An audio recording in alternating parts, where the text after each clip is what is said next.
How are we doing? Time for a post again. A lot of clients that I deal with have, come in the gym, or even they're training at home. A lot of people that I deal with are actually training in their own small gyms at home, or in a local club facility or something of that nature, and they're just popping for advice and direction, training plans and so on. But a lot of people that I deal with have actually very little time to train. They might be able to train every day or every second day, but the amount of time they can devote to training is actually quite compact. So usually 30 to 40 minutes of actual training time available to them.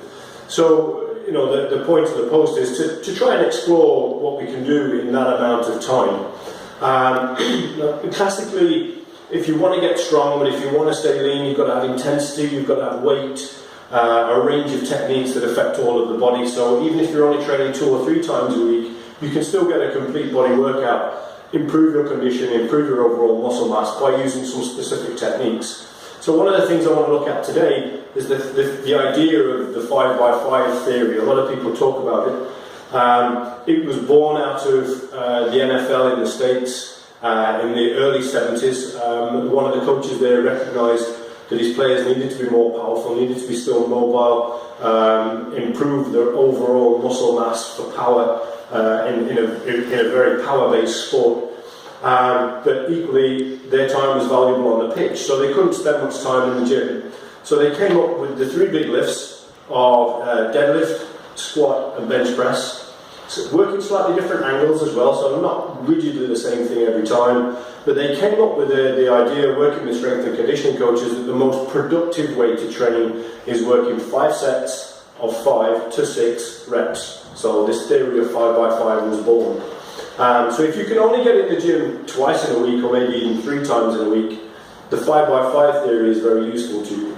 So what I want to do through this little video clip that we're putting together is just explore how 5x5 works, the 3 key techniques involved, and the most productive way to perform it. So here we go. Okay, so here we are. Technique number 1, deadlift. We're going to work from the floor in. My idea of the 5x5 is to work from the floor up. So we're going to deadlift, we're going to squat, and then we're going to bench press. So with the deadlift, no single movement affects more of your overall body muscle mass than the deadlift, particularly when you're training very heavy. So from a technical point of view, lifting from the floor, you can have your foot span wherever you like, and there are loads of different ways to work the deadlift, but the simplest form, we're going to be roughly parallel with the hips. Take your feet into a natural position, so mine are just slightly out of parallel. Position yourself in the centre of the bar and form your grip on the outside, so your knee is on the inside of your elbow. From here, once you have your grip, lower your bottom and lift your head. So you want your back as flat as you possibly can throughout all of the move.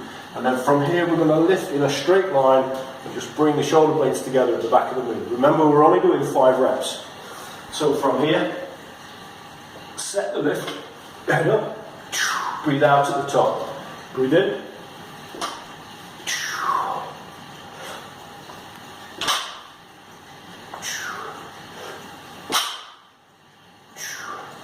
So, in this position, I'm aiming to use quads, hamstrings, glutes, and stabilising with lower back.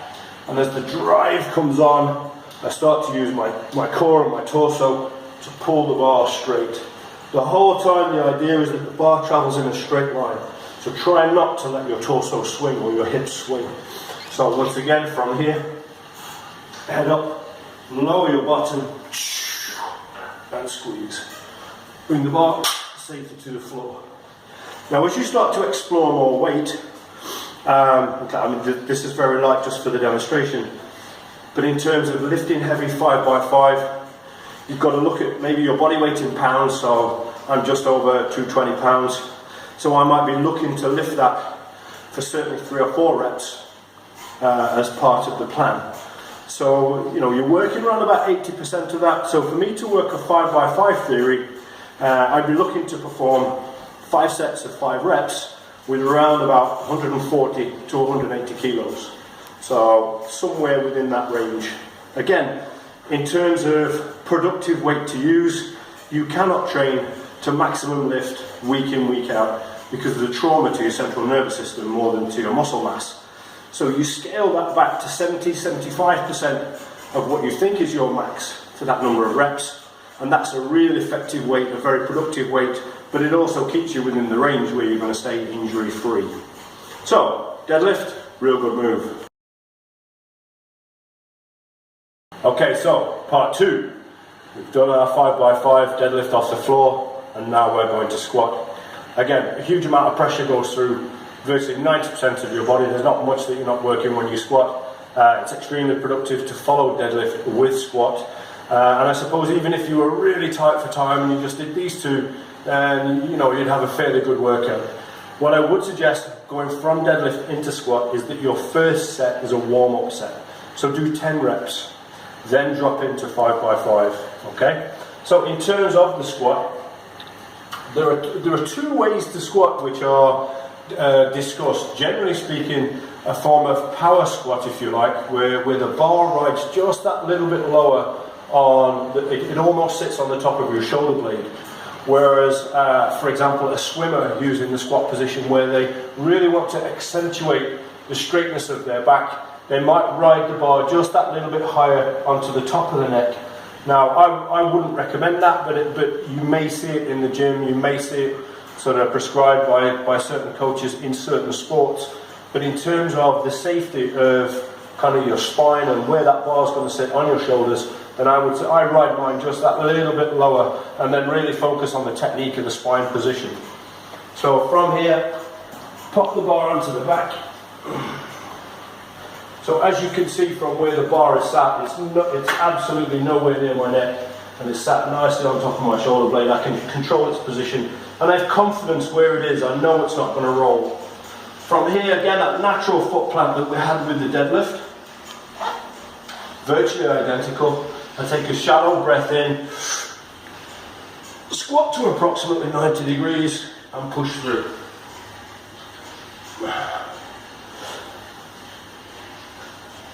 Now as you get a nice warm up through your knees, you can squat just that little bit lower if you want to. Now you can work away just doing the back squat like that, no bother at all, as part of your weightlifting program. If you're unsure about depth or you want just that little bit more work out of your quads, then squat to a bench. But don't just touch the bench and go, actually physically sit down. So from here, I know where that bench is, and I pause, and then I accelerate. So squat through, pause, and accelerate. Okay, so you've got different methods there. Now,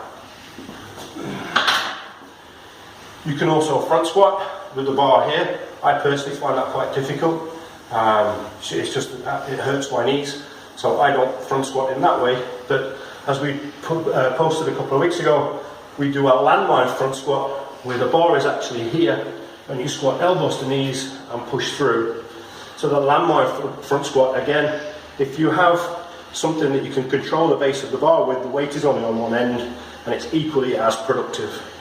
But from a power production point of view, the back squat is extremely useful for any field sport, any power sport, and where you go. So, the final exercise in our trio is the bench press. Now, I would suggest that if you're coming from deadlift, from squat, into bench press, the one part of your body that won't be particularly hot will be your chest region because of the nature of the other two moves. So just go through, before you go onto the bench, just go through a nice stretch of your front delt area. Make sure your chest is nice and pliable, make sure it feels warm, do some shoulder rotations. You know, don't put yourself in a position where you're potentially going to injure yourself by benching cold. What I would suggest then, like I said with the squat earlier on, make your first set a warm-up set. So maybe perform 8 to 10 reps, vary the tempo, the speed of that movement, and just do a little mixed set just to make sure that everything is hot before you go on to the productive weight that you might choose to bench with. So again, if you're working 5x5, I'd start off at maybe 100 kgs and then work up from there. Work it sensibly. Don't suddenly dive into the deep end and end up hurting your chest or the front of your shoulder. The position on the bench is important. So bring your feet underneath your bottom or underneath your hips.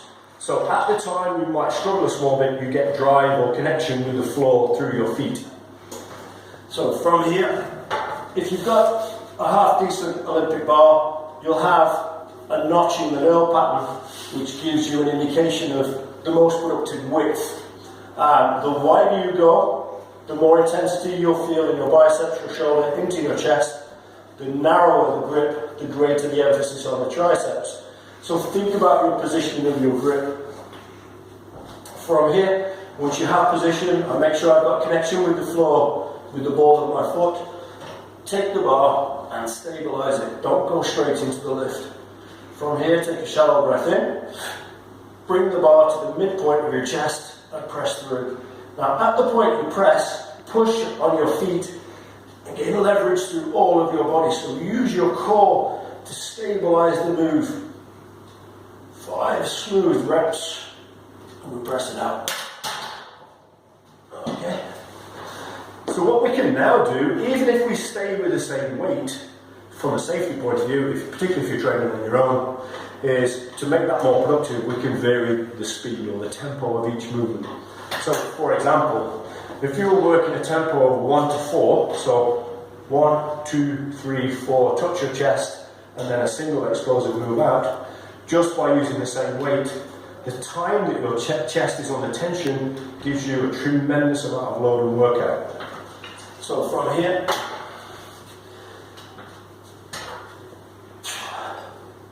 breathe in, 1, 2, 3, 4, pause, smooth squeeze, 1, 2, 3, 4, pause, smooth squeeze.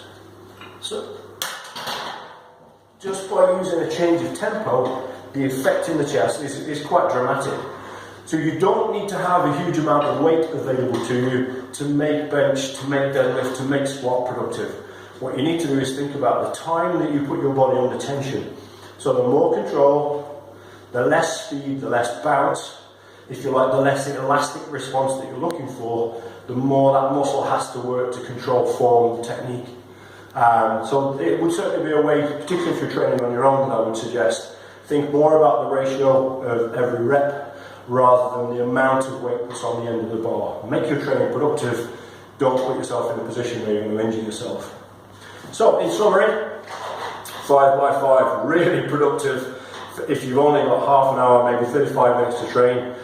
Start from the floor, deadlift, do a couple of warm-up sets, and then get into your 5. Think about working at about 75% to 80% no more of your operating max or your optimal max lift for 5 reps. Remember, it's all about 5 reps, not a 1 rep max.